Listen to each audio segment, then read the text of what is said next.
the undefeated Terence Crawford.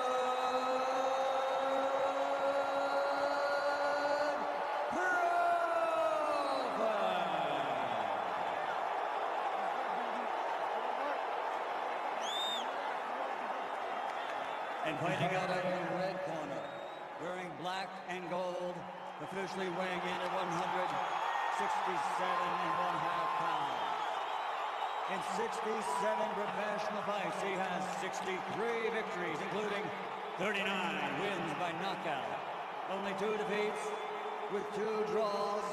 He's the 4-time 4-division world champion, the former super welterweight world champion, former middleweight world champion, former light heavyweight world champion, and the reigning, defending, Ring Magazine undisputed super middleweight champion of the world.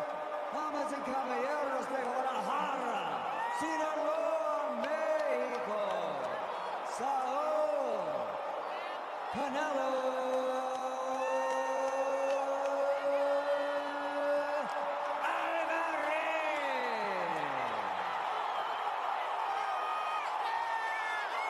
Crawford is a 17-year pro, 41 fights, but he's still going to have to adjust to this atmosphere, to this moment, and the reality that he's facing Canelo Alvarez in that ring tonight. And the force of the punches, that's what I'm looking for early.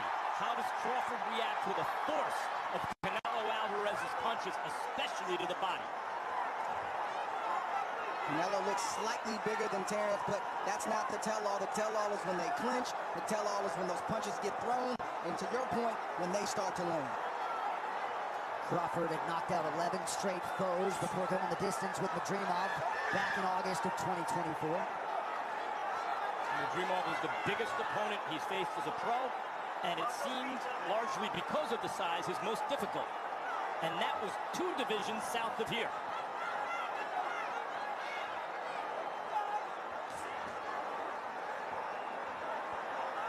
A lot of boxing experts felt as though Alvarez needed to be on the pressure early. Crawford at times has been a slow starter, sometimes by design. Alvarez is a master at his body position and taking ground and making the ring small, subtly and quickly in fights. In that first round, you see him doing that right here. He's just slowly taking ground, and he's forcing Crawford to give up ground. That can unnerve an opponent. Over time, that can train an opponent. I want to see how Crawford answers that tonight. As is often the case on this level, you're dealing with 2 of the highest boxing IQs in the game, very fast processors, and they are studying each other right now. Big right hand from Canelo blocks. Body shot got through for Alvarez. 2 good shots for Alvarez. First 2 real punches of the fight. That angle for me, that right knee has been blocked. By the way, the 2 first clean punches of the fight for Crawford. Crawford shakes off that right hand offering of Alvarez, who now changes his level. Under a minute to go here, round 1.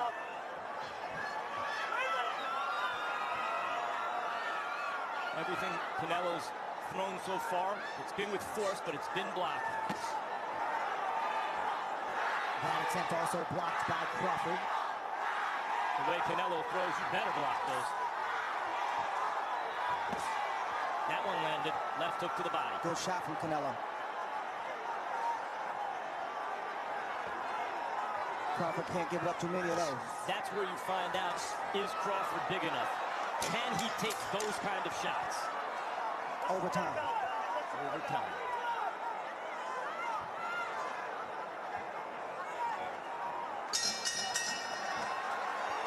Did you like that clean left from Crawford? Did you like the left hook to the body and the greater activity from Canelo? And you might have heard Ryan McIntyre looking for Crawford to employ a few more feints here early round 2. He needs to not only employ feints, but the jab. Bomac asked for the jab, and he has to continue to do that to try to keep Canelo at bay, though Canelo is a great counterpuncher, but it also helps Crawford get into a rhythm. But that shot right there that Canelo landed, and he's landed it in the first round, is a shot he uses often with southpaws. He doesn't throw the punch where they necessarily are, but where he thinks they're going to be. It may not look hard, but it's a hard shot, and Crawford has to find a way to not give up too many of those. And Crawford has landed cleanly and has reddened Canelo's face this round, but I think more importantly, he has to make Canelo believe that he's fighting a real super middleweight, that he's fighting another guy his size. Nice slip there by Crawford, getting off the center line.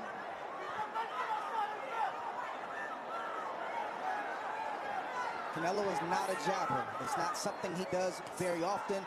His gift is pressuring with feet and cutting off the ring, like we talked about in the first round, and making that ring seem a lot smaller than it actually is. And you see him doing this right here.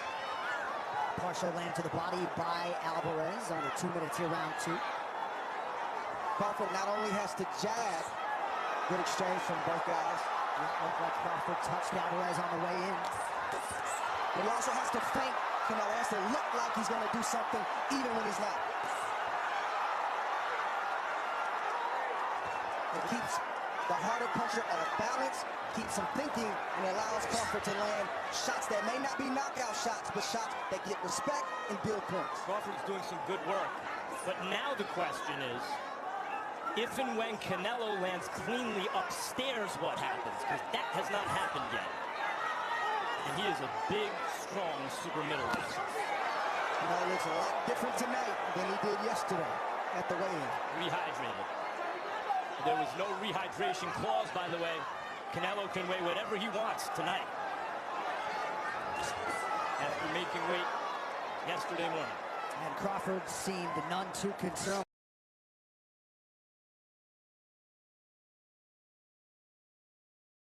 WWE Star Power with us tonight. Triple H alongside Stephanie McMahon. Great to have them with us as we arrive at round 3 of the mega fight, Canelo Alvarez and Bud Crawford. I know the fight is still early, but Crawford has had inactivity over the last 2 or 3 years. Good shot right there from Canelo. But the inactivity or the rust has not shown. It looks like Crawford is fresh, and that he might have needed that rest, at least at his age. He'll be 38 right after this fight. He doesn't look like a rusty fighter so far. Yeah, much was made of that angle. Also the angle that Alvarez had fought 520 rounds as a pro to 245 for Crawford. What you do notice, he also doesn't look so much smaller than Canelo, really. At least the effect hasn't shown up in the ring. But you do notice Crawford is doing the better boxing so far. Not by a lot, but by some. But the effect, the punches' effect on Canelo is not like the punches' effect on lighter weight fighters through 2.5 rounds. And in these moments right here, these last 30, 40 seconds, even though Crawford is landing some shots, Canelo's trying to send a message to Crawford with the punches he's throwing and the pressure he's applying. So far, Crawford hasn't gotten the memo. You might have seen Skipper Kelp's unofficial scorecard gave Crawford rounds 1 and 2. I could see it. I thought the first could have gone either way. I could see giving the second to Crawford. Good body shot right there from Canelo. A signature lead left hook to the body. Yeah, that's a good sign for Canelo Alvarez. Skipper Kelp, talk to us. Right now, Crawford's just doing a better job of managing the distance of the fight. He's where he wants to be right now. Good point. Crawford got that right hand in the way of that body shot from Alvarez. Both guys landing below 20% here early on. You study Canelo Alvarez, you got to know that he'll have 3 or 4 times around where he presses. You can sense it, you can see it in his body language, but then he needs to rest. So Crawford is trying to press and stand his ground more when Canelo wants to rest, which is what you see right now. Which breaks Canelo's forward momentum. Can't get a head of steam going. That's the most responsible time to build up points if you're Crawford, is when Canelo wants to rest.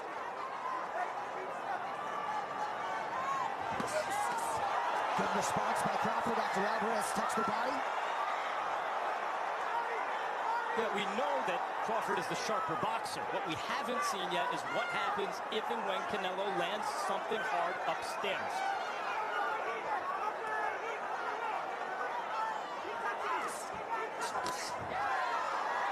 Good shot from Canelo. Canelo likes to change levels. So far, the hard shots have been all downstairs, but it's not going to be that way all night. Some useful body work from Canelo Alvarez in round 3.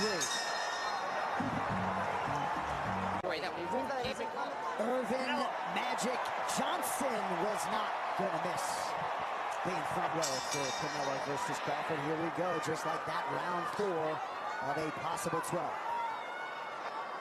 So far, however you have it scored, and I suspect it's something like 2-1 Crawford. Skipper Kelp may have it 3-0 because he gave the first to Crawford, which Crawford may have won.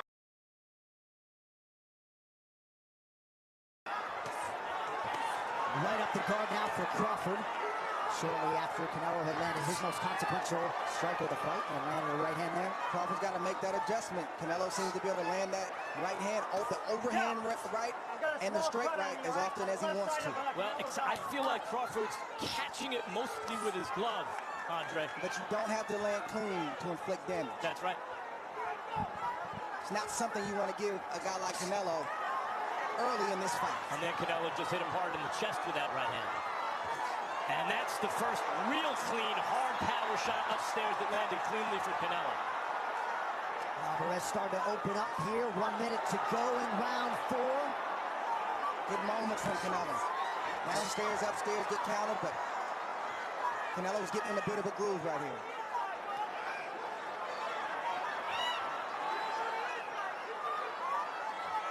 When Canelo got his dander up, he started becoming more effective as an aggressive fighter. Can Crawford convince him not to be so aggressive with some counter shots? That's a significant left hook from Crawford there a moment ago. Follows it up with a jab now.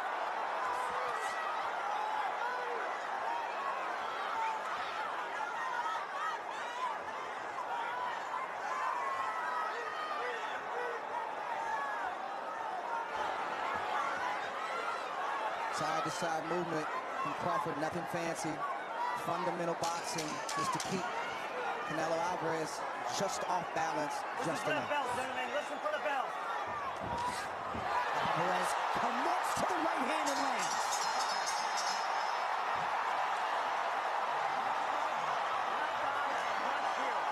Superstar Logan Paul. Not necessarily the crowd favorite here, but they will uptick for Iron Mike Tyson. All right, so Crawford's good work largely in round 4 was done early. Canelo's late. Round 5 has arrived. It's a hell of a fight so far, contested at the highest possible level. Not a war, but a high-level chess match where punches are being thrown with bad intentions. I believe this fight is going to get a lot more violent as it progresses, these mid and late rounds. A lot of pundits were expectant that Crawford would fight predominantly out of the southpaw stance. That's exactly what he has done.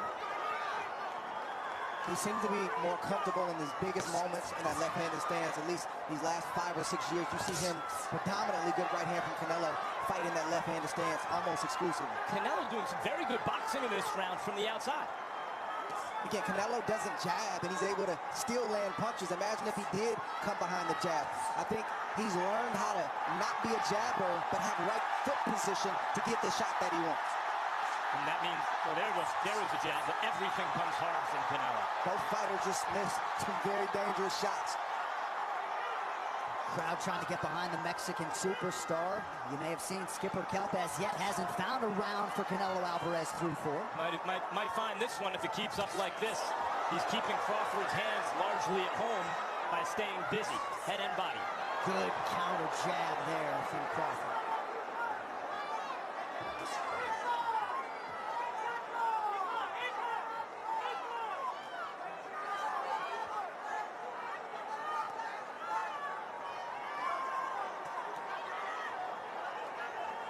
Well, here looks like the break that you talked about, Andre, where Canelo's trying to rest. This seems like Crawford's opportunity to steal some of the momentum in this round. But I think Crawford believes that Canelo's baiting him, so he doesn't want to take that chance. Round 5 historically, for whatever it's worth, has not been kind to Canelo Alvarez. Under a minute to go here in the 5th. Been a pretty good round 5 tonight. Tonight it has been. Oh, beautiful body shot by Alvarez.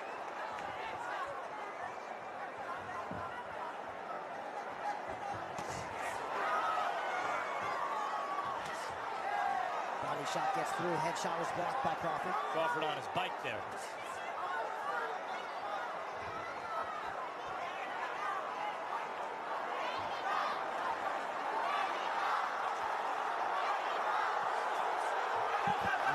stalking. Thomas Taylor hasn't had to break up much tonight. You knew there had to be at least one of those. Yeah. If I'm the bigger man, been in the weight class, I gotta pick you up at least one time. Does Crawford respond in kind?